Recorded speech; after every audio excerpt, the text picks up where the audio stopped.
Hello నమస్కారం. మీకు నచ్చిన తెలుగు ఛానల్కు సుస్వాగతం. ఈరోజుటి విషయం జీలకర్ర ప్రయోజనాలు. దానికంటే ముందు మా ఛానల్ని సబ్స్క్రైబ్ చేసి తర్వాత మేము అప్లోడ్ చేసే వీడియోలని ముందుగా చూడడానికి కిందున్న బెల్ బటన్ని నొక్కండి.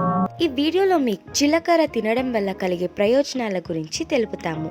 జీలకర్రను అలాగే పచ్చిగా కానీ వేయించి కానీ నానబెట్టి కానీ ఎలా కావాలో అలా తినవచ్చును. జీలకర్రను ఏ రూపంలో తింటేనూ మీకు ప్రయోజనం ఉంటుంది. అర్ధ స్పూన్ జీలకర్రను బాగా నమిలి తినడం వలన లూజ్ మోషన్స్ దూరం అవుతాయి. దీనిని ఏ వయసు వారైనా తినవచ్చును. జీలకర్రను వేయించి తినడం వలన శరీరంలోని ఫ్యాట్ తొందరగా కరుగుతుంది. జీలకర్రను మన కాన్స్టిట్యూషన్ సమస్యను కూడా దూరం చేస్తుంది. కొంచెం జీలకర్రను వేడి చేసి దాన్ని పొడి చేసి లస్సీ, పెరుగు, రైతాలో వేసి తినడం వలన జీర్ణక్రియ పెరుగుతుంది. జీలకర్ర మరియు చక్కెర సరైన ప్రమాణంలో తీసుకొని బాగా నమిలి తినడం వలన శరీరంలో ఏ భాగంలోనైనా ఊదుకొని ఉంటే అది నయమవుతుంది.